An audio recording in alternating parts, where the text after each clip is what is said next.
Here are today's top stories. The Philippine National Police orders a manhunt operation against the self-proclaimed accuser of President Duterte and his allies. Mayor Carlwin Baldo, the alleged mastermind of the killing of Ako Bicol party list representative Rodel Batocabe, surrenders to the police. Malacanang expresses confidence that the economy will hit its 2019 growth target and review the steps that voters need to accomplish as they cast their votes during the May 13 midterm elections.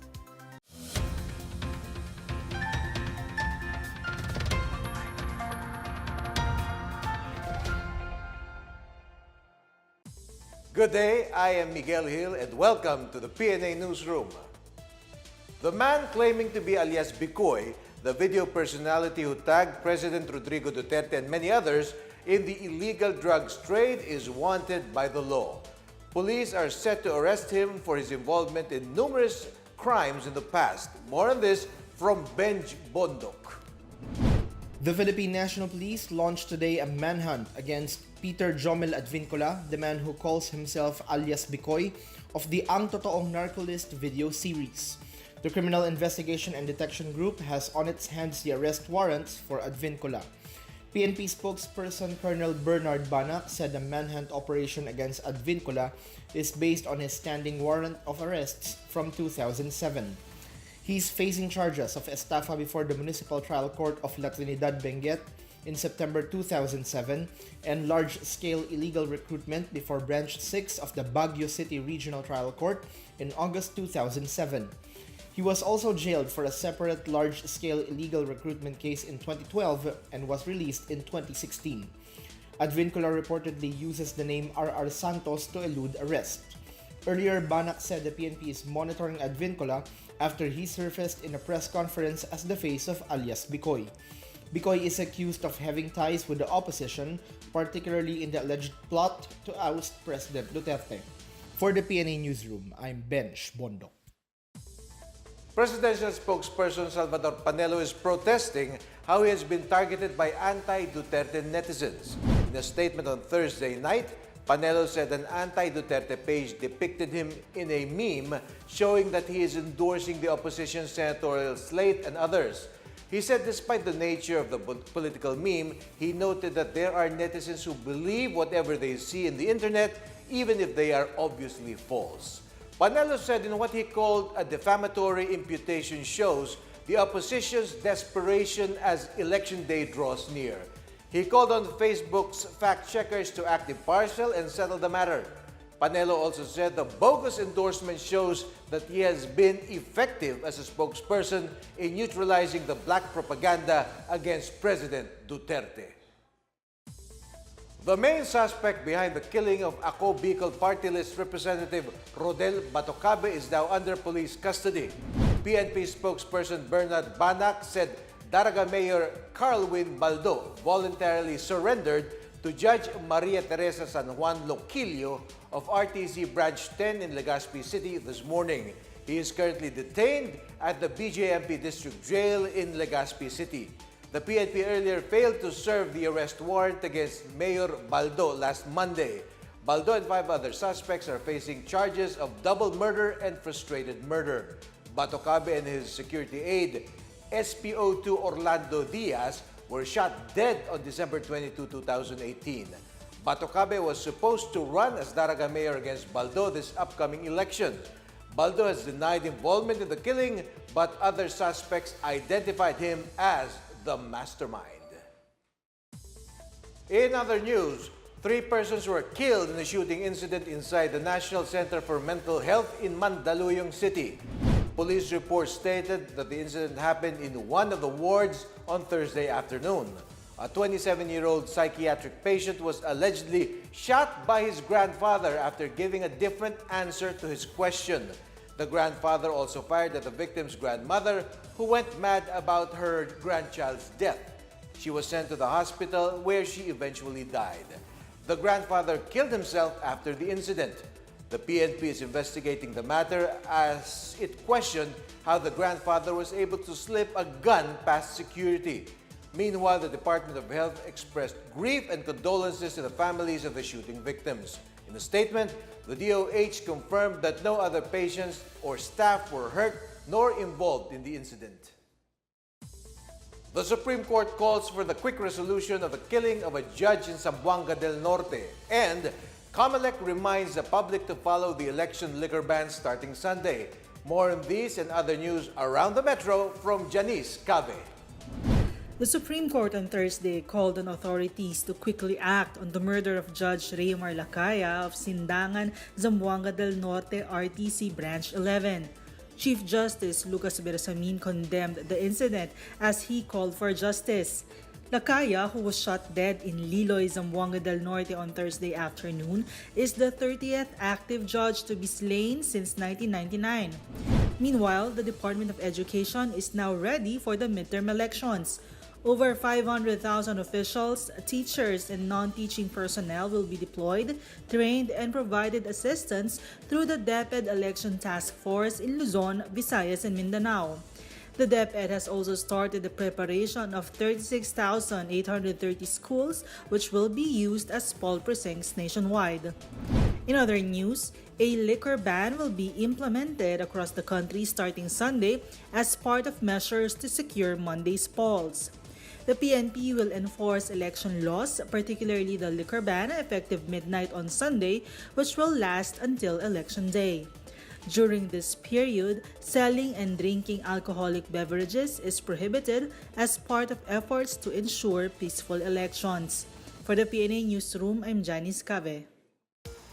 Still to come, Malacanang expresses confidence that the economy will hit its 2019 growth target.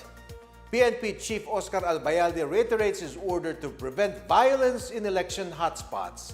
More on these when the PNA Newsroom continues.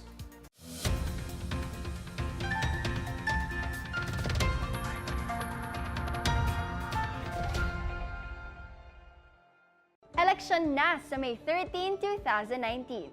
Mula 6 a.m. hanggang 6 p.m. ang botohan.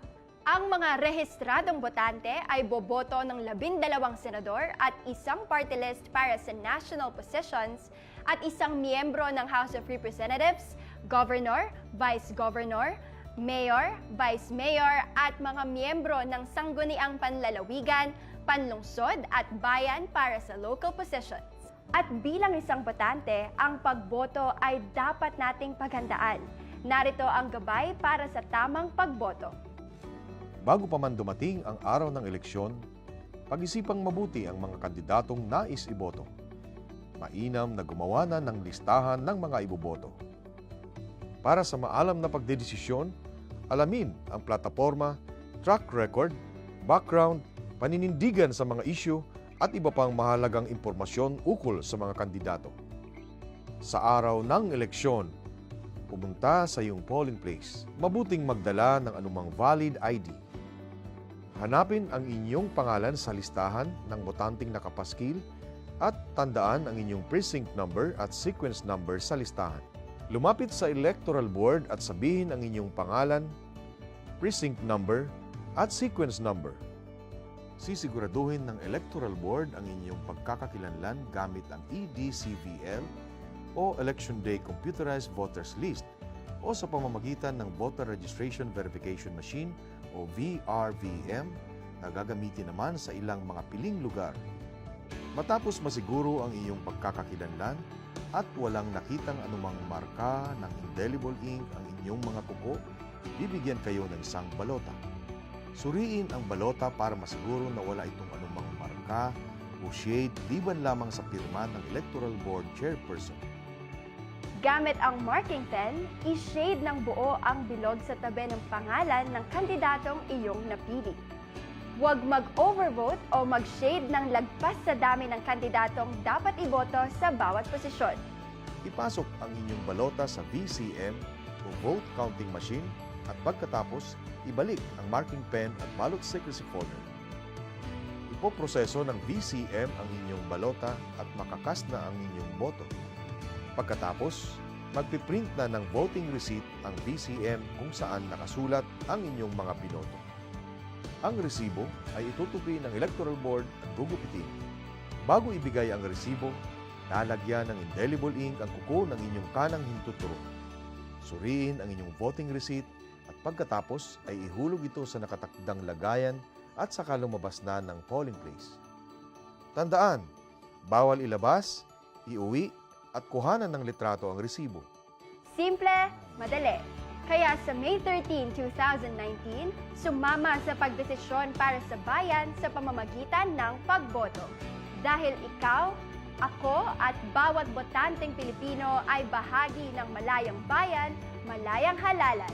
Isang paalala mula sa COMELEC Voter Education Committee at ng himpilang ito.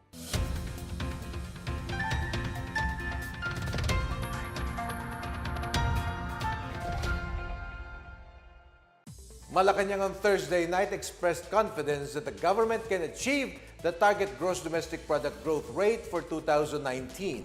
The Philippine economy expanded by 5.6% in the first quarter of 2019, slower than the 6.5% growth recorded during the same period last year.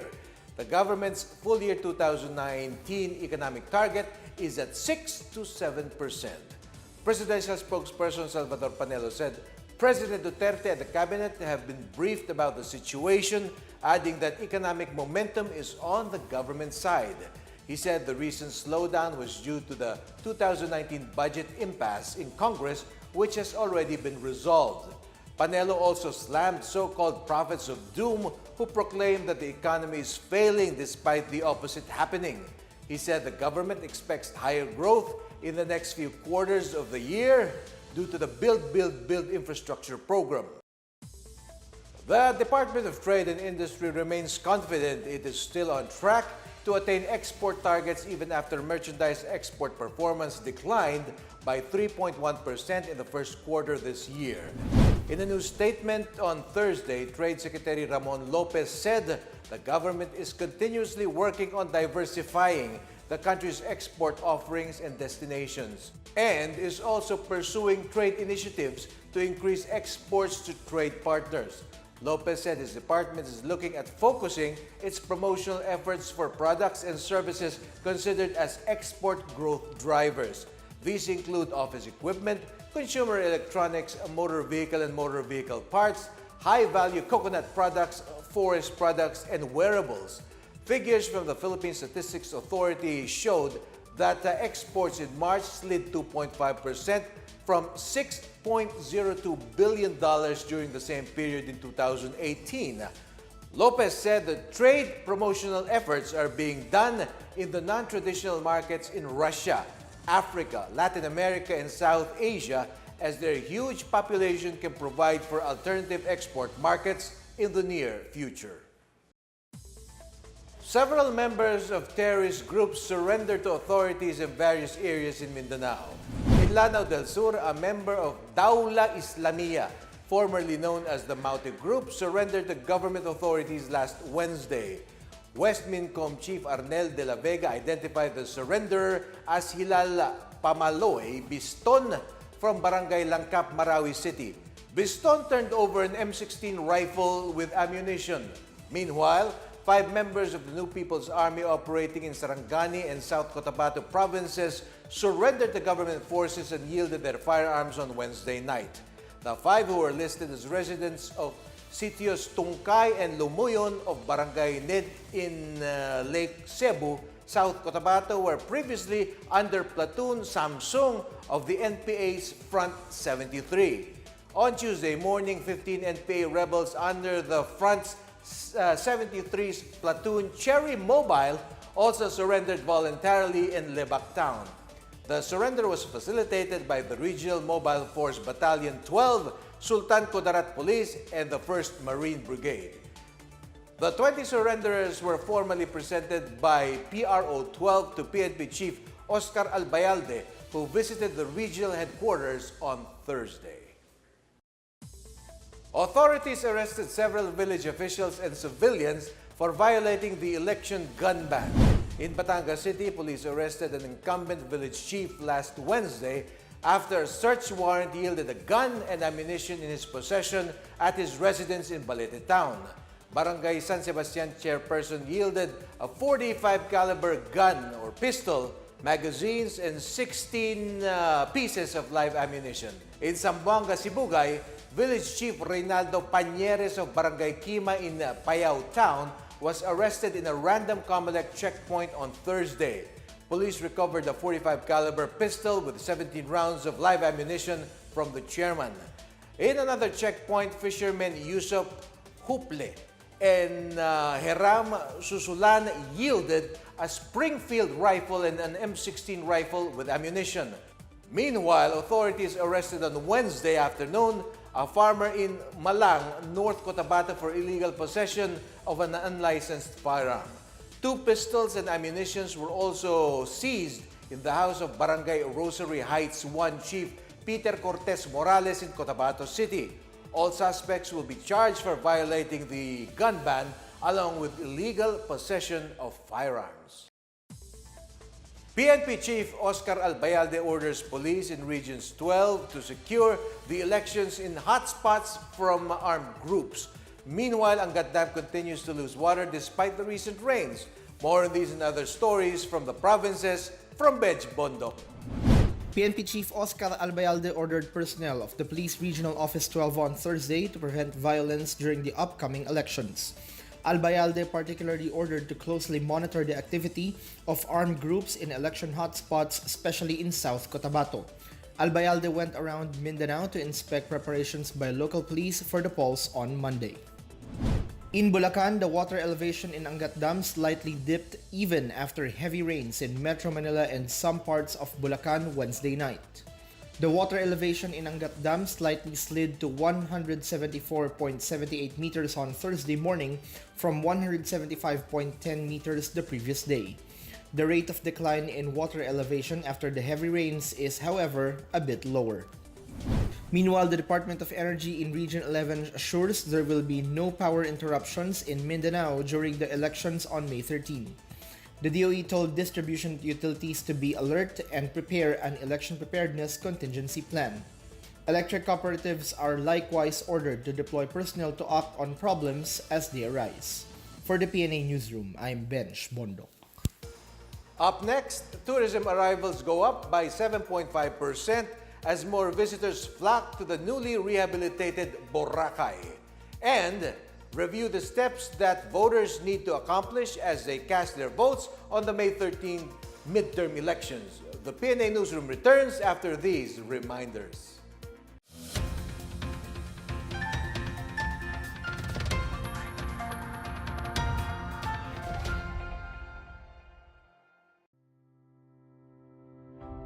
Today's theme, Building Opportunities for Filipino Women in Tourism, speaks of creating equal opportunities and recognizing equal responsibilities as well. This is a very timely forum as we observe Labor Day tomorrow, a day to honor our workers, each one of us who toils not just for self-gain, but for our families and our nation. The unprecedented growth of the tourism industry is attributed to the holistic effort of all our sectors, not just the government, not the private sector alone, but all of us working together.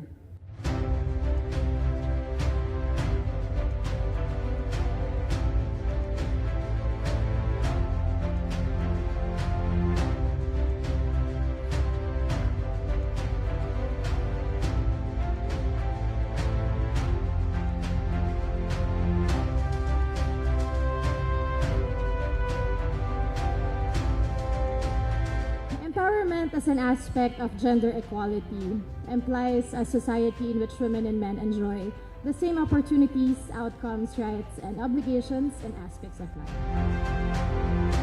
Republic Act 7192, which recognizes the role of women in nation building. It likewise conforms to the framework plan for women that promotes women's economic empowerment, women's rights, and gender-responsive governance.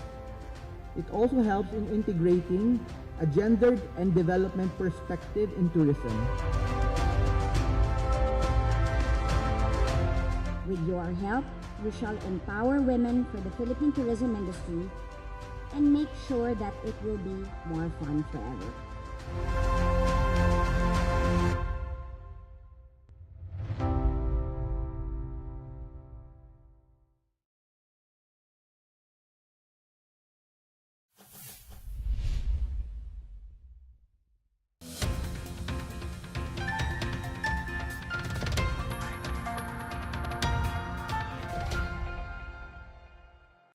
The latest data from the Department of Tourism shows that tourist arrivals in the country increased by 7.59% in the first quarter of 2019. The DOT said around 2.2 million foreign visitors arrived in the country from January to March 2019. South Korea remains the top source market, followed by China and the United States.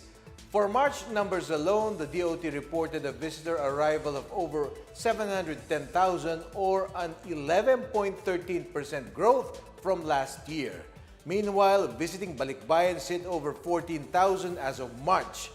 DOT Secretary Bernadette Romulo Puyat attributed the growth in numbers of visitors to the rehabilitated Boracay Island as it continues to attract tourists since its reopening in October last year. The DOT is working on enhancing our tourism products and infrastructure to entice tourists to choose the Philippines as their next destination. In our foreign news, 11 people, including 6 assailants, were killed and 24 civilians wounded after Taliban suicide bombers attacked a U.S.-funded aid agency in Afghanistan's capital of Kabul on Wednesday. The attack started at midday when a suicide bomber rammed a car bomb into the gate of Counterpart International in central Kabul. 5 gunmen were killed during a counterattack conducted by Afghan elite police forces. The security forces evacuated safely about 200 people from the targeted building and nearby offices. The blast caused massive destruction. Afghan President Ashraf Ghani, the UN mission in the country, and ordinary Afghans strongly condemned the attack, which occurred in the 3rd day of Muslims' fasting month of Ramadan. In sports, President Rodrigo Duterte approved the release of 1 billion pesos as additional funding for the hosting by the Philippines of the 30th Southeast Asian Games. Philippine Southeast Asian Games Organizing Committee Chairman Alan Peter Cayetano welcomed on Thursday the additional fund that increased the total government budget for the SEA Games to 6 billion pesos. Cayetano said the president understood the importance of the SEA Games to the Filipino athletes and its long-term benefits to tourism and the economy. The FISGOC has proposed a 7.5 billion peso budget for SEA Games last year, but Congress slashed it to only 5 billion. The 2019 SEA Games will feature 56 sports and 523 events, making it the biggest edition in the history of the tournament, which the Philippines will host for the 4th time. The midterm elections is just around the corner. That's why the COMELEC is reminding voters to follow certain simple rules to make every vote count and ensure that the procedure runs smoothly. Janice Cave has the story.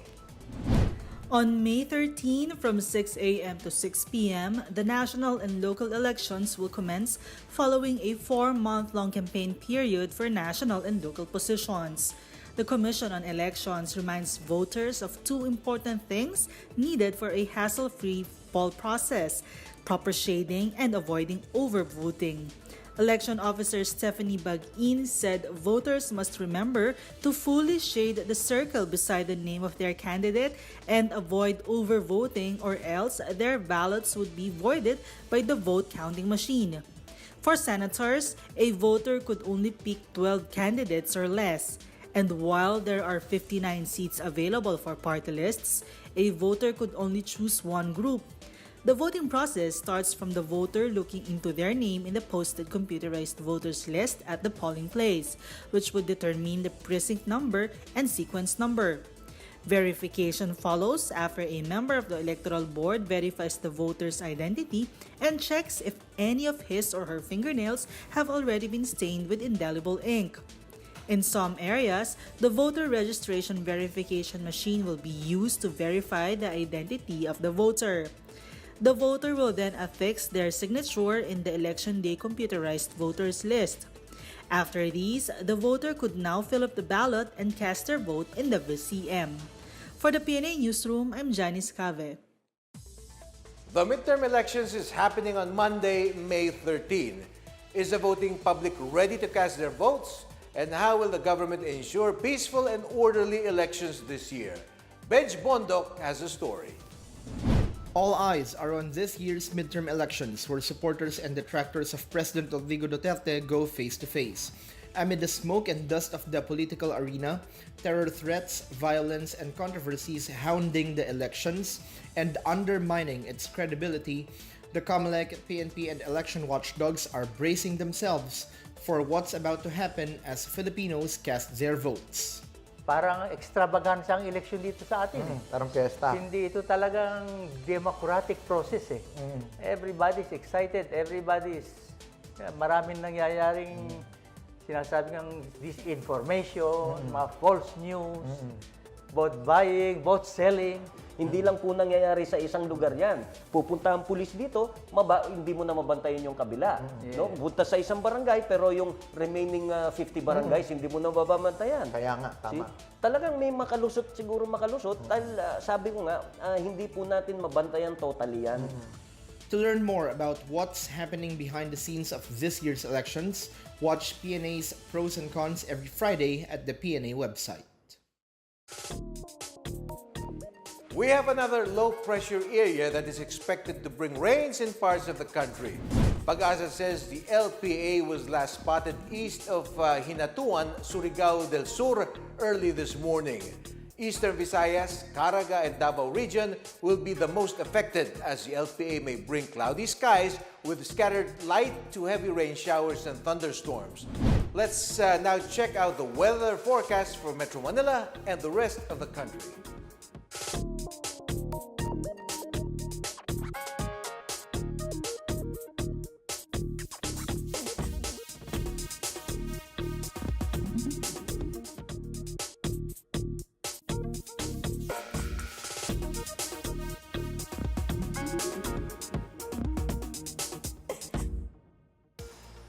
Here's another look at today's biggest stories. The Philippine National Police orders a manhunt operation against the self-proclaimed accuser of President Duterte and his allies.